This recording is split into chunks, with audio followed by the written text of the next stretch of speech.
እሺ ተመልካቾች እንዴት ናችሁ? ጥር 17 ላይ ብሔራዊ ባንክ አንድ መመሪያ ወጥቶ ነበር። ከጥር 19 ጀምሮ ተግባር ላይ ይውላል የተባለ እሱም ምንድነው? ባንኮች ለተመረጡ የገቢ ዕቃዎች የብድር ሰነድ ወይም ደግሞ ኤልሲ የጉምሩክን ዋጋ አመላካች አድርገው እንዲጠቀሙ የሚያዝ ነው እና ጉምሩክ የራሱ የሆኑ ወደ 3494 የሚሆኑ ቁሶች ዝርዝር አለው። ዓለም አቀፍ ዋጋቸው የተሰላበት ዝርዝር አለው። አሁን ይሄኛው መመሪያ ጥቁር ገበያ ላይና የዋጋ ንረት ላይ ኢምፖርትድ ዋጋ ንረት ላይ የሚኖረው ተጽዕኖ ምንድን ነው የሚለውን ሀሳብ ልሰጣችሁ ፈልጊያለሁ። የቁሳቁሶቹን ዋጋ ሰነድ ዝርዝር ደግሞ የኢትዮጵያ ኢኮኖሚክስ ቪው ቴሌግራም ላይ አስቀምጠላችኋለሁ። የ3494ቱን በሙሉ ማለት ነው።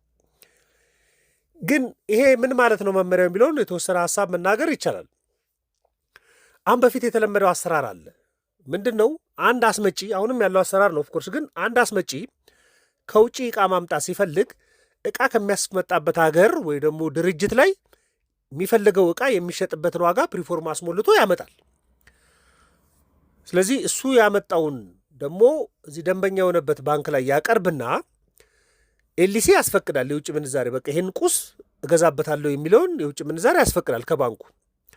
ስለዚህ ባንኩ የፈቀደለትን ኤልሲ ክፍያ ሲፈጸምለት ያንን ቁስ ወደ ሀገር ውስጥ ያስገባል፣ በጉምሩክ ተቀርጦ ይገባል ማለት ነው።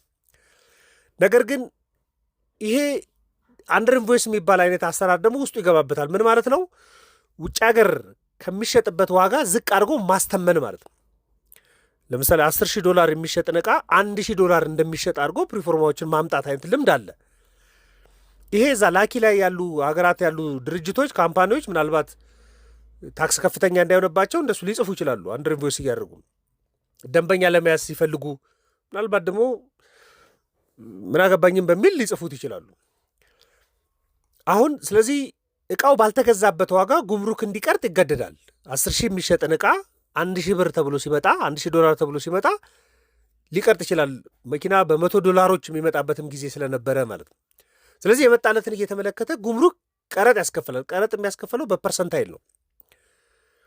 ስለዚህ ዕቃው ከሚገዛበት በታች ቀረጥ ያስከፍላል ማለት ነው። ስለዚህ የመንግስት ገቢ ዝቅተኛ ይሆናል። አሁን ጉምሩክ ምን አድርጓል ማለት ነው? አይ እነዚህ ዕቃዎች የሚሸጡት ከፕሪፎርማ ብቻ አይደለም መከተል ያለብኝ፣ ዓለም አቀፍ ዋጋ ያላቸውን የቁሳቁሶቹን ዝርዝር ዋጋ ሰብስቦ ይዟል። አሁን የ3494 በዚህ ገዛሁት ብትሉ እንኳን ጉምሩክ ሊስቱ ላይ ያለውን ዋጋ መሰረት አድርጎ ነው ቀረጥ የሚያስከፍለው።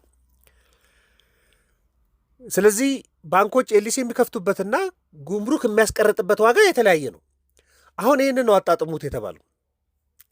ስለዚህ $10,000 ዕቃ ሊስት የወጣለት ዕቃ ለመግዛት አንድ ፕሪፎርማ የሚያመጣ ትክክለኛውን ዋጋ መሰረት አድርጎ የሚያመጣ አስመጪ ያችን $10,000 ማግኘት ያለበት ከባንክ ነው። በ$10,000 ዕቃውን ይገዛል። በ$10,000 ደግሞ ጉምሩክ ቀረጥ ያስከፍለዋል ማለት ነው። አሁን አሰራሩ እንደዛ ነው መሆን አለበት እየተባለ ያለው። ታዲያ እንዴት ነበር ያደርጉ የነበረው አስመጪዎች የሚባል ከሆነ ምናልባት $10,000 እንኳን ቢፈልጉ $10,000 የሚፈጅ ግብይት ቢኖራቸው ምናልባት እነሱ የሚያመጡት ፕሪፎርማ ግን $1,000 የሚል ፕሪፎርማ ሊሆን ይችላል። ለምሳሌ አንድ መኪናን በ$10,000 መግዛት የሚፈልግ አንድ አስመጪ $10,000 እንደሆነ ያውቃል ዓለም አቀፍ ገበያ ላይ። ነገር ግን $1,000 ነው የሚል ፕሪፎርማ ሰነድ ያስመጣል። ስለዚህ ባንክ ላይ $1,000 መጥቶ ያስፈቅዳል ማለት ነው። $9,000 ኬት ያመጣዋል ከተባለ $9,000 ከብላክ ማርኬት ነው ኦቪየስሊ የሚመጣው። ስለዚህ ከብላክ ማርኬት ያመጣና አሟልቶ በ$10,000 ገዝቶ ይመጣል። ስለዚህ ጉምሩክ ላይ ሲመጣ የ$10,000 ዕቃ ነው የገዛው። ነገር ግን ሰነዱ የሚያሳየው $1,000 ስለሆነ በጉምሩክ በኩል ሲያልፍ $1,000 ብሎ ነው ሊቀረጥ የሚመጣው። እንደዛም ሆኖ ነገር ግን ጉምሩክ ላይ ያለው ዋጋ የዛ ቁስ ዋጋ $10,000 የተገዛው ዕቃ 15,000 ሊሆን ይችላል። ጉምሩክ ላይ ያለው ሊስት ማለት ጉምሩክ በ15,000 ሊቀርጠው ይችላል። ስለዚህ ባንክ ቤት ላይ የተፈቀደው ኤልሲ ዋጋው ሌላ ነው፣ የተገዛበት ዋጋ ሌላ ነው፣ የሚቀረጥበት ዋጋ ሌላ ነው። ይህንን አጣጥሙ የሚል ጥያቄ አምቷል። አሁን ለምሳሌ ሊስቶቹን ብታዩ በጉምሩክ መረጃ 3 እግር ባጃጅ $1,570 እንደሆነ ነው የሚያውቀው። ኒሳን ፕላቲኒየም የሚባለው መኪና $63,980 እንደሆነ ነው። ID4 $30,842 እንደሆነ ነው የሚያውቀው። ቶዮታ ሃይሉክስ ፒካፕ $37,708 እንደሆነ ነው የሚያውቀው። ቢዋይዲ ሶንግ ፕላስ የምትባለው መኪና $22,040 መሆኑ ነው የሚያውቀው። በቃ እነዚህ ማለት ነው። ስለዚህ ቶዮታ ሃይሉክስ ፒካፕ የሚያስመጣ አንድ አስመጪ ኤልሲው ገና ፕሪፎርማኑን ሲያመጣ በ37,780 ሊያመጣ ይችላል። ባንክ ላይ የሚያስፈቅደው 37,780 ነው። ጉምሩክ ላይ የሚቀረጠው 37,708 ነው ማለት ነው። አሁን ለምንድን ነው እንደዚህ የሚያደርጉት የሚለውን የተወሰነ ሀሳብ መስጠት ይቻላል። ለምንድን ነው እንደዚህ የሚደረገው? አስመጮች ለምንድን ነው የተወሰነ ብቻ ከባንኩ እየወሰዱ የተቀረውን ከብላክ የሚገዙት ለሚለው የተወሰኑ ሀሳቦችን መስጠት ይቻላል። አንደኛው በባንክ የሚጠየቅ የውጭ ምንዛሬ በተለይ ኤልሲ የሚጠየቅ በቀላሉ ማግኘት የሚቻል አይደለም። በጣም ረጅም ወረፋ ያለበት ነው። ደግሞ በንግድ ስርዓት ውስጥ ረጅም ጊዜ ለማስፈቀድ በወራት ደረጃ ማስፈቀድ መጠበቅ አለ። ስለዚህ ለወራት መጠበቅ ካለመፈለግ በቀላሉ አነስተኛ የሚጠይቁ ከሆነ አነስተኛ ሊያገኙ ይችላሉ። ስለዚህ ሰፊውን ከጥቁር ገበያ እየሸፈኑ ይሄዳሉ ማለት ነው። ይሄ የሞራል ብቻ ፌለሪቲ አይደለም፣ የሲስተም ችግር ስለሆነ ማለት ነው። እሱ ብቻ ሳይሆን አንዳንዴ ባንኮች ኤልሲም ከፈቀዱ በኋላ ያው ግዢ ለመፈጸም የሚቆይበትም ሁኔታ ይኖራል፣ ሰኪር እስኪያደርጉ ድረስ። እሱ ብቻ ሳይሆን ደግሞ አንዳንዴ የጠየቁትን በሙሉ ላይ ያገኙ ይችላሉ። ለምሳሌ $100,000 ዕቃ ለመግዛት የፈለገ አስመጪ $100,000 አንድን ባንክን ቢጠይቅ $100,000 እስኪያገኝ ድረስ ጊዜ ሊፈጅበት ይችላል። ወይም ደግሞ $100,000 ውስጥ የተወሰነውን ብቻ ሊሆን ይችላል የሚፈቀድለት። ነገር ግን የምፈልገው $5,000 ብቻ ነው ብሎ ቢጠይቅ ግን $5,000 በቀላሉ ሊፈቀድለት ይችላል። እሱ $95,000 ከብላክ ሰብስቦ ሊሄድ ነው ማለት ነው። እሱ ብቻ ሳይሆን ባንኮች ኤልሲ ለመክፈት ራሱ በጣም የሚጠይቁት የአገልግሎት ክፍያ አለ፣ የሆኑ ቢሮክራሲዎች ስላሉ እሱም ቢሮክራሲዎች ማምለጥ ስለሚፈልጉ ወደ ብላክ ይሄዳሉ።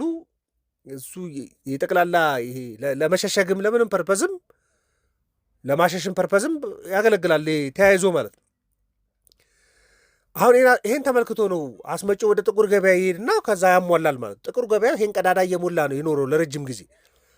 አሁን ግን ጥቁር ገበያ ላይ ያለው ሚና እየቀነሰ ነው። ከባንክ ይህን በሙሉ መቀበል አለባችሁ የሚል ትዕዛዝ ነው ያስቀመጠው። ከፍ ያለ መሆን አለበት የሚል ትዕዛዝ አለ። ይሄ ከፍ ያለውን ባንኮች በቀላሉ ማስተናገድ ይችላሉ የሚል ብዙ ጥያቄ ያለበት።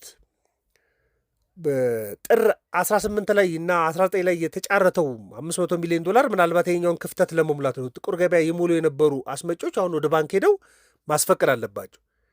ስለዚህ ባንኮች በቀላሉ ይሄን መስጠት የማይችሉ ከሆነ በጣም ረጅም ጊዜ ሰልፍ ሊኖር ይችላል፣ የሚፈለገው ላይገኝ ይችላል። ስለዚህ አስመጮች በቀላሉ ቶሎ ማስመጣት ላይችሉ ይችላሉ። ይሄ ደግሞ ኢምፖርትድ ኢንፍሌሽን ሊያመጣ ይችላል። እሱ ብቻ ሳይሆን ከዚህ ቀደም ያስመጡ አሁን በቀላሉ በኤልሲ እያስከፈቱ የውጭ ምንዛሬ ማግኘት እንደሚቸገሩ አሁን ትልልቅ መጠንን ማግኘት የሚቸገሩ ከሆነ እጃቸው ላይ ያለውን ለማጣራት ሽያጮች ሊገቡ ይችላሉ። በማጣራት ስርዓት ውስጥ ደግሞ ቀድሞ የገቡ ቁሳቁሶችም ዋጋቸው ከፍል እንዲል ሊሆን ይችላል። ስለዚህ ኤልሲ በማስፈቀድ ውስጥ ያለው ሰልፍ እና ረጅም ቆይታ ስለሆነ እሱ ብቻውን ዋጋውን ከፍል እንዲል ሊያደርገው ይችላል። ጥቁር ገበያውን ደግሞ ሊያሳሰው ይችላል። አሁን ጥቁር ገበያው ለምን ይሄዳል አስመጪው? ምናልባት ለጉዞ የሚያስፈልጉትን ወጪዎች በካሽ የሚያስፈልጉትን ወጪዎች ለመሸፈን ካልሆነ በስተቀር ኢምፖርት ለማድረግ ከባንኩ ጋር የተጣጣመ መሆን አለበት ስለተባለ ወደ ጥቁር ገበያ የሚሄድ ዕድሉ በጣም ዝቅተኛ ነው። ስለዚህ በግል ሴክተሩ የሚቀርቡ ምናልባት መዘግየት ሊከሰት ይችላል። ነባሩን ቀድሞ መሸጥ ላይ ዋጋዎቹ ሊጨምሩ ይችላሉ። ይሄ ደግሞ የመጨረሻ ሸማቹ ላይ ሊደረብበት ይችላል። በተለይ የጉምሩክ የተጋነነ ዋጋዎች ምናምን ካሉ ከፍተኛ ሊሆን ይችላል። ለዚህ መፍትሄ የሚያስፈልገው ምንድነው? በቂ ዶላር በባንኮች ውስጥ መኖር አለበት። ጥቁር ገበያ አቅሙ ሳሳ እንዲሆን ማድረግ በጣም ስትራቴጂካል የሚያስፈልግ ስራ ነው። ይሄ ደግሞ በጣም በከፍተኛ ሁኔታ ጥቁር ገበያ መምታት የሚችል ነው። ይሄ ውሳኔ በቃ ለኢምፖርተሩ ዋስትናው ነው የነበረውን ጥቁር ገበያ አሁን እሱ ቀርቷል። በቃ ከባንክ በሙሉ ካልተቀበልክና ከባንክ የተቀበልክበትን ገዝተህ ካላመጣ ማለፍ አትችልም የሚል ትእዛዝ ስለሆነ የመጣው ማለት ነው። ግን ይሄ እንዲሳካ ኢምፖርት እንዳይስተጓጎል የሚያስፈልግ ከሆነ ደግሞ ባንኮች በቂ የሆነ የውጭ ምንዛሬ እንዲኖራቸው ማድረግ በጣም ነው የሚያስፈልገው። እሱን ደግሞ ስትራክቸራል ስራዎችን በመስራትም ሊሆን ይችላል። ደግሞ ጨረታዎችን አሁን እንዳሁኑ ተለቅ ያለ መጠን $500 ሚሊዮን እንደቀረበው በየ15 ቀኑ ሊሆን ይችላል፣ በየ10 ቀኑ ሊሆን ይችላል። ደግሞ ተለቅ ያለ አማውንት እያቀረቡ ኢምፖርት ሳይስተጓጎል ጥቁር ገበያ ተሸንፎ ደግሞ ዋጋ ንረትም ከፍተኛ ሳይሆን መምራት በደንብ ነው የሚያስፈልገው። ጠቅላላ የቁሳቁሶቹን ሰነድ እዛ አስቀምጥላችኋለሁ። እዚሁ ኢትዮጵያ ኢኮኖሚው ቴሌግራምና ፌስቡክ ቴሌግራም ላይ አስቀምጥላችኋለሁ። እዛ ልታገኙ ትችላላችሁ። ይህም መረጃ ለእናንተ ሼር ለማድረግ ነው። ለነበረን ቆይታ በሙሉ ከልብ አመሰግናለሁ። መልካም ቀን።